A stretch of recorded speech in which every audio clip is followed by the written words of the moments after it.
No último programa, quando Jesus foi batizado no Rio Jordão, o Pai abriu os céus para ele. Eu amo essa expressão. O Pai disse: tu és meu filho amado em quem me comprazo. hoje com o pastor Joseph Prince. Deus te ama. E que você é o alvo das suas afeições divinas. Amém? Você é mais importante do que os pássaros, é o que a Bíblia diz. E eu quero dizer isso, que se você é mais precioso do que os pássaros, a Bíblia diz que Deus cuida de todos eles, quanto mais você. Ele conta os cabelos da sua cabeça. E se não tem nenhum, ele também sabe. Eu amo meu filho, mas nunca contei os cabelos na sua cabeça e o cabelo dele está crescendo muito. E uma coisa que ele odeia muito é cortar o cabelo. Ele grita e rola no chão, ele não quer cortar o cabelo. Então eu disse, alguns dias atrás, para minha esposa, corta o seu cabelo quando ele estiver dormindo. Então se você vê o meu filho com cabelo louco, por favor, nos perdoe por isso.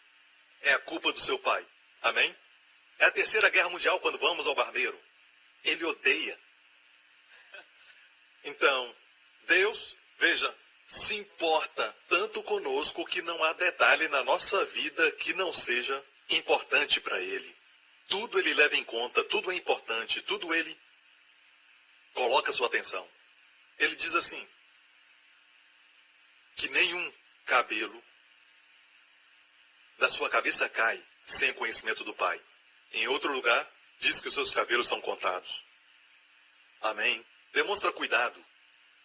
Eu amo meu filho, mas não conto os seus cabelos. Amém? Você é casado por 30 anos e nunca contou o cabelo da sua mulher? E ela diz, eu já contei os dele. Deus se importa com você, Ele te ama. Posso ouvir um amém? Ok, então, aquele que nos amou e em seu sangue nos lavou dos nossos pecados, aleluia, Ele nos lavou com o seu sangue, seu próprio sangue, e eu amo essa expressão, em seu sangue. A Bíblia diz, quando Ele tomou os nossos pecados e as nossas enfermidades, a expressão usada é, sobre si tomou. Não foi um anjo e ninguém mais, sobre si tomou. Eu amo. Pedro, lembrando deste evento, diz, levando Ele mesmo os nossos pecados. Você compreende quão afetuoso e pessoal isso é? Levando Ele mesmo em seu corpo os nossos pecados sobre o madeiro. Porque o Senhor mesmo descerá do céu com um brado. O Senhor mesmo descerá no arrebatamento e seremos transformados. O Senhor mesmo. O Filho de Deus, Ele próprio, que me amou, que deu a si mesmo por meus pecados. Aqui diz, e em seu sangue nos lavou dos nossos pecados. Ele te lavou. E este é o porquê que aqueles que não querem ser lavados vão comparecer diante de Deus, com todas as suas manchas e culpas e pecados diante de um Deus santo. E vão ter que responder, porque não estão limpos. Ninguém vai comparecer com as suas obras e Deus vai dizer, bem-vindo, você é o único que alcançou perfeição. Não, precisamos ser limpos. Eu disse, precisamos ser lavados. E quantos creem que quando Jesus lava, Ele faz um trabalho perfeito? Não como um menino de 7 anos quando lava suas orelhas. Quantos creem que quando Jesus te lavou, fez um bom trabalho? Quem te lavou? Você lavou a si mesmo? Não. Aquele que nos amou e em seu sangue nos lavou. Se Ele te lavou, você está limpo. Você está limpo. E nos fez o quê? Reis e sacerdotes. E eu quero focar nisso. Reis e sacerdotes. Ele é o príncipe dos reis da terra. Ele é o soberano dos reis da terra. Amém? O soberano dos reis da terra. E essa frase em outra versão diz o príncipe dos reis da terra. Amém? Pedro pregou no livro de Atos e Pedro disse a Israel, Deus o fez príncipe e salvador. Deus o fez príncipe e salvador. Eu amo essa expressão. Deus nos fez o quê? Reis e sacerdotes para Deus e seu Pai. A ele glória e poder para todos sempre. O livro do Apocalipse é um livro que, quando você lê, você é abençoado. Nós também somos abençoados lendo os outros livros, mas é o único livro que fala abertamente, de forma clara, que se ler vai ser abençoado. Então leia o livro agora mesmo rapidamente. Não todos os 22 capítulos, mas o verso 1. Revelação de Jesus Cristo, a qual Deus lhe deu. Deixa eu te falar isso, amigo. Não é revelação do anticristo, não é revelação do dragão, não é revelação da marca da besta, não é revelação do 666, é revelação de Jesus Cristo. Então o que você lê nesse livro não é sobre Satanás, não é sobre sua gangue ou a besta de 7 cabeças, certo? É sobre Jesus Cristo, a revelação de Jesus, a qual Deus lhe deu para mostrar aos seus servos. As coisas que brevemente devem acontecer, e pelo seu anjo as enviou e notificou a João, seu servo. Existem alguns números que são de Deus, o 7, por exemplo, que geralmente é divino, mas pode ser usado para o mal, como as 7 cabeças da besta, certo? Mas 7 é o número da perfeição. 3 é o número da manifestação. No 3º dia a terra seca apareceu, surgiu, manifestou. Essa foi a 3ª vez que Jesus se mostrou aos discípulos depois de ressuscitar dos mortos, João 21. Certo? Foi a 3ª vez que Jesus se mostrou. Então o número 3 é o número da manifestação. O dia da ressurreição foi o 3º dia, Jesus se manifestou. Saiu do sepulcro. Olhe para o número 7 e o 3. E o número 7 é usado mais de 50 vezes no livro do Apocalipse somente. E o número 3. Olha para cá. Você ama números? Não vai jogar esses números, ok? Não é para jogar. Mas gosta de números? Eu vou mostrar a perfeição deste livro. Olha aqui. Certo? Deus enviou e notificou essa revelação. Olha a palavra notificou, que também quer dizer sinalizar. Que quer dizer o quê? O livro do Apocalipse é um livro de sinais e símbolos. Mas alguns dizem que é totalmente simbólico e quer dizer não há futuro, não há anticristo, existe anticristo. E os símbolos devem ser traduzidos dos outros símbolos dos outros livros da Bíblia. A Bíblia interpreta a Bíblia. Você está comigo? Certo? E pelo seu anjo as enviou e as notificou a João, seu servo. 3 coisas João fez, o qual testificou da palavra de Deus, número 1. E do testemunho de Jesus Cristo, 2. Você não prega só a palavra de Deus, palavra de Deus, palavra de Deus. Você tem que testificar de Jesus Cristo, que é o resumo de tudo aquilo que a palavra é. Como ele mesmo demonstrou no caminho de Emaús. E também de tudo que tem visto, 3. Você vê os 3? Então, propósito para Deus mostrar a revelação de Jesus Cristo a João na ilha de Patmos. E o lançaram na ilha de Patmos para fazê-lo sofrer, mas os céus desceram e a glória encheu sua alma. Aquela caverna onde ele estava se tornou um palácio. E deixe-me falar, onde Jesus está, vira céu. Amém? E Deus o usou e lhe deu o livro do Apocalipse. E ele era um ancião agora. E ele tinha essas 3 razões, 3 coisas, o qual testificou da palavra de Deus, do testemunho de Jesus Cristo e de tudo que tem visto. Próximo. Bem-aventurado aquele que lê. Não te falei isso? Certo? Ainda há pouco? Especialmente no livro do Apocalipse. Bem-aventurado aquele que lê. 1. E os que ouvem as palavras dessa profecia. 2. E guardam as coisas que nela estão escritas. 3. Porque o tempo está próximo. Próximo verso. João às 7 igrejas que estão na Ásia, falando do Pai agora. Graça e paz seja convosco da parte daquele que é 1, que era 2 e que há de vir 3. E ele menciona o Espírito Santo, 7 espíritos que estão no seu trono. Ele deveria mencionar Jesus Cristo aqui, você não acha? Ele é a segunda pessoa da Trindade, mas aqui ele coloca o Espírito Santo em segundo e Jesus em terceiro, porque este livro fala da manifestação de Jesus Cristo. E número 3, a terceira posição é a manifestação. No próximo verso, temos o Deus triune de Jesus Cristo. Viu isso? Então temos Deus o Pai, o Espírito Santo, 7 espíritos e temos Jesus. Certo? Vamos ver as 3 características de Jesus. Fiel testemunha. 1. O primogênito dentre os mortos. 2. O príncipe dos reis da terra. 3. Não é maravilhoso? Os 3 selando o livro divino. Só estou dando uma amostra. E o que ele fez a nós? Aquele que nos amou. 1. E em seu sangue nos lavou dos nossos pecados. 2. E nos fez reis e sacerdotes para Deus e Pai. 3. E é por isso que declaramos a ele a glória. na igreja para sempre, sempre, sempre. Amém, amém, amém. Aleluia, aleluia. Você pode confiar em Deus para trazer ordem, prosperidade, bênçãos. Eu não estou falando só de prosperidade financeira aqui, eu estou falando de prosperidade espiritual em toda a área da sua vida. Posso ouvir um amém? E agora vamos voltar ao verso 6 de novo. E nos fez reis e sacerdotes para Deus e seu Pai. Somos reis e sacerdotes. E colocamos os dois juntos, podemos dizer sacerdócio real. Sacerdócio real. Quero falar algo sobre sacerdócio. Por que havia necessidade de sacerdote? Veja, no antigo Israel, Deus queria que todos fossem sacerdotes. Deus queria que toda a nação fosse sacerdote.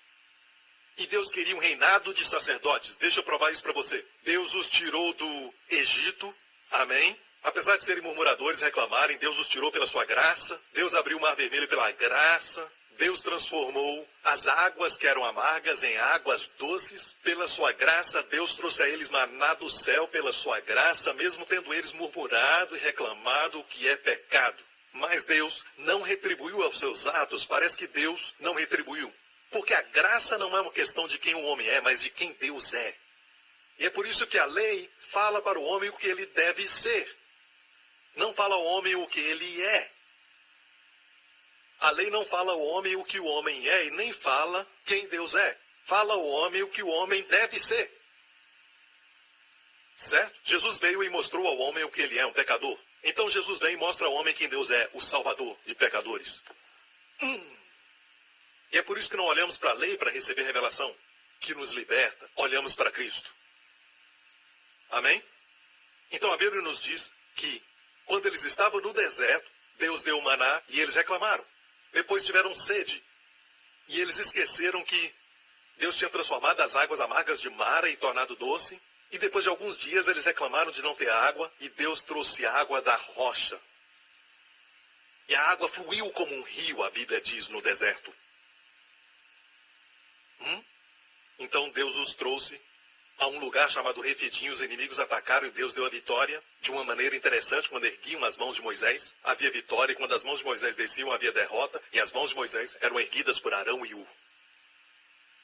No lançamento do meu último livro, eu também tive Arão e Ur. Sabem? Pastor Daniel e Pastor Lawrence. É incrível.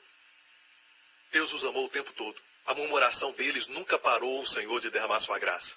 Eles estavam debaixo da aliança abraâmica, não era do Sinai, não era lei, era baseada na graça. E depois, no pé do Monte Sinai, Deus deu a eles uma oferta. Naquela época, eles estavam debaixo da aliança de graça. E Deus dizia, obedeça essa aliança. Mas como obedecer a aliança da graça? Creia em Deus. Confia nele. Amém. Confia na sua graça. Posso ouvir um amém?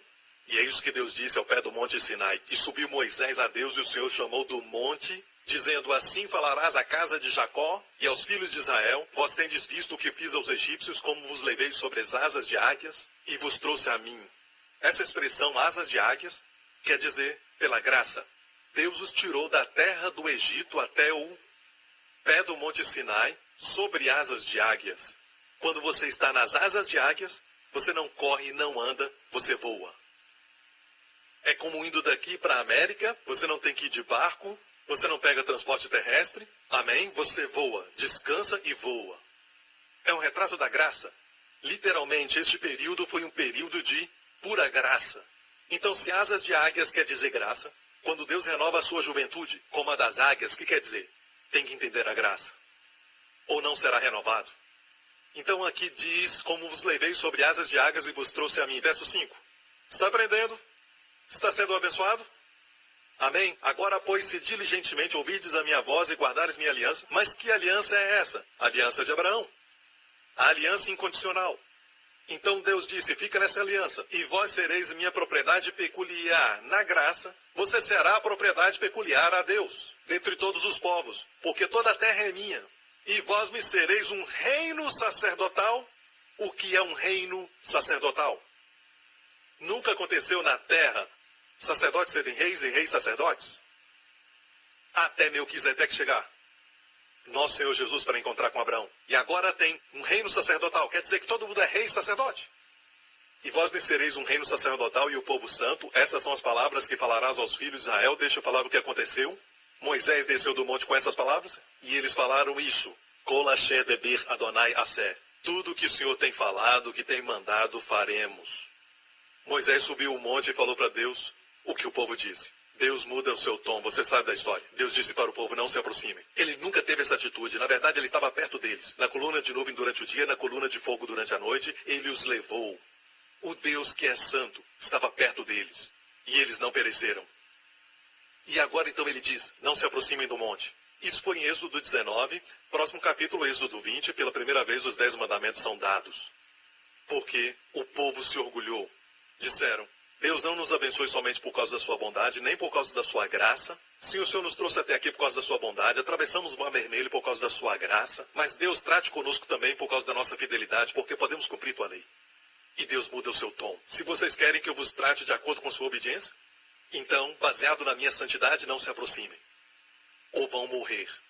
E Deus deu a lei. E vocês sabem que eu prego muito sobre isso, então não vou gastar muito tempo nisso. Eu quero focar sobre os desejos do coração de Deus. Se nós descobrirmos os desejos do coração de Deus, certo? O maior desejo do seu coração, qual é? O que Deus quer que o seu povo seja.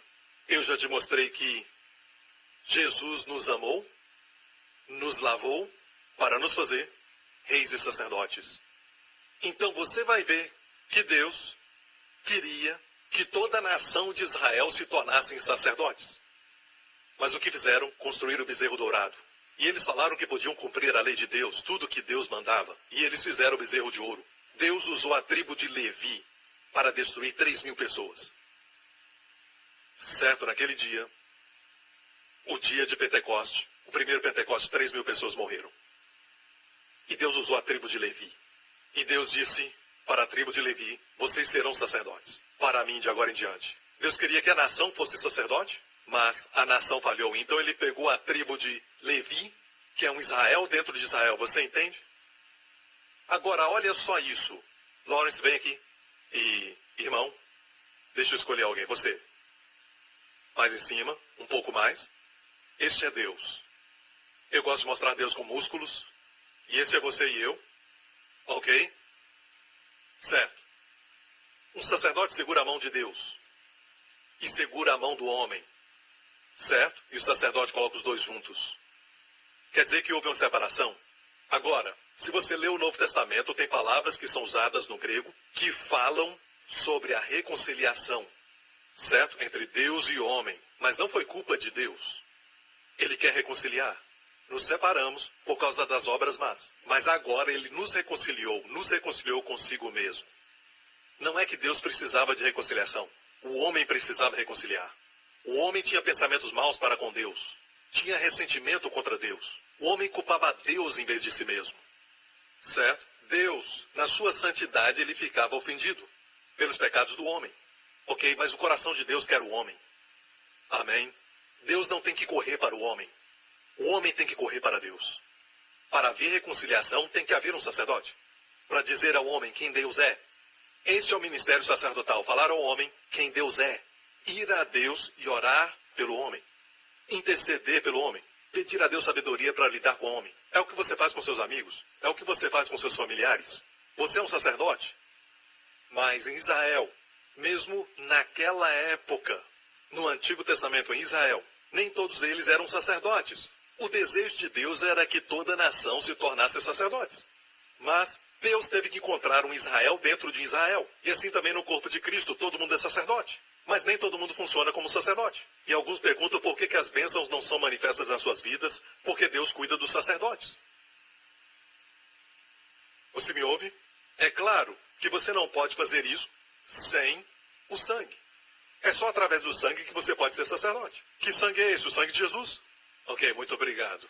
Então, Deus quer que todos sejamos sacerdotes. E muita coisa ruim aconteceu no Antigo Testamento para Israel, sempre que negligenciavam os sacerdotes, os levitas. Davi é um exemplo disso, apesar de ser um homem segundo o coração de Deus. Davi copiou o estilo dos filisteus quando carregou a arca da aliança. Amém? E como era para carregar a arca? Nos ombros dos sacerdotes, os levitas. Mas o que aconteceu foi, Davi seguiu o modelo dos filisteus colocando no carro de bois. Ele aprendeu da Índia. a arca não podia ser colocada num carro de bois, e sim no ombro dos sacerdotes. E por causa disso, um homem chamado Uzá estendeu sua mão e morreu. Amém? Porque os bois tropeçaram. E Davi gastou 3 meses aprendendo a maneira correta de carregar. Coisas ruins acontecem quando o sacerdócio não funciona. Você está me ouvindo?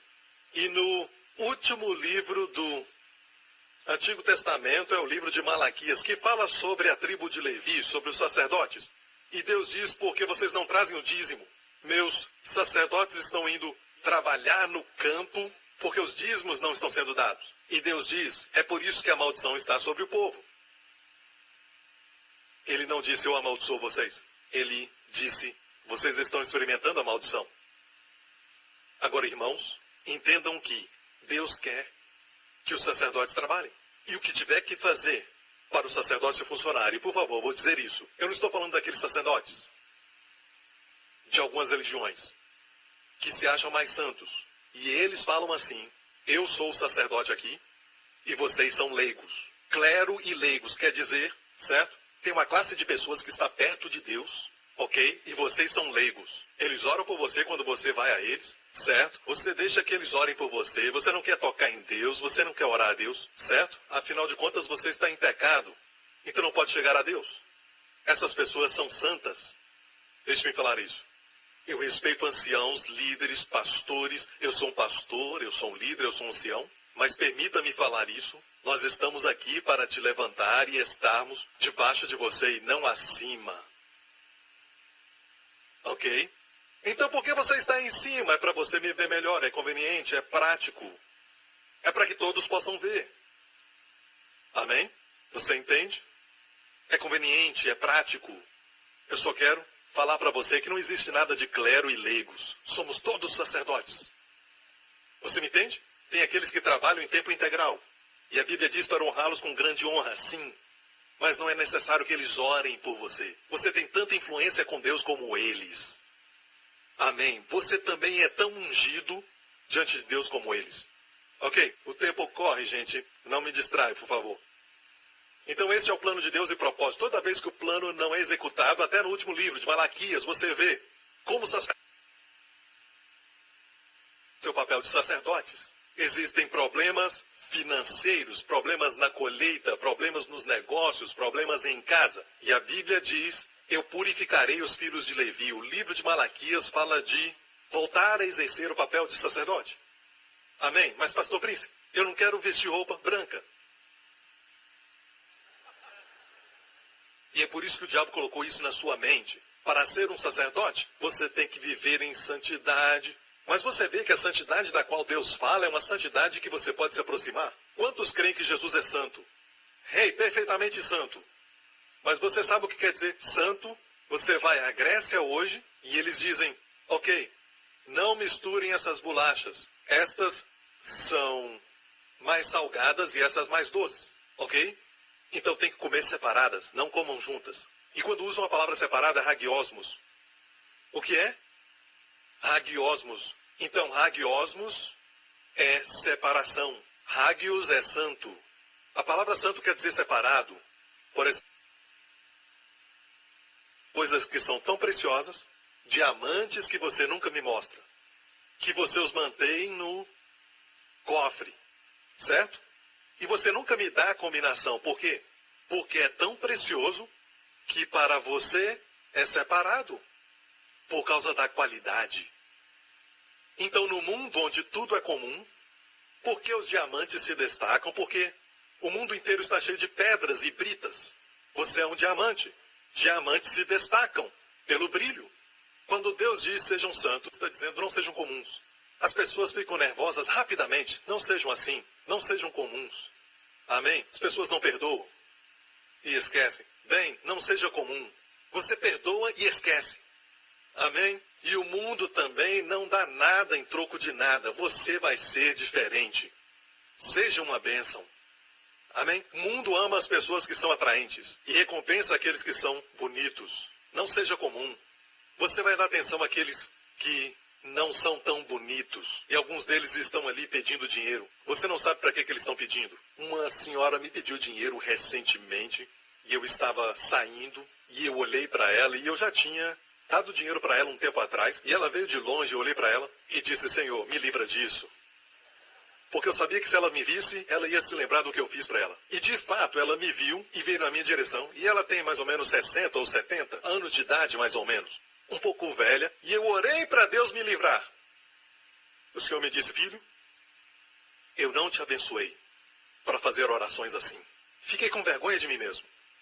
E eu quis que ela olhasse para mim e ela olhou. E eu disse para ela, ela não fala inglês. Não fala o meu idioma, então. Eu fiz. Tomara que ela não pense que eu estou mandando um beijo.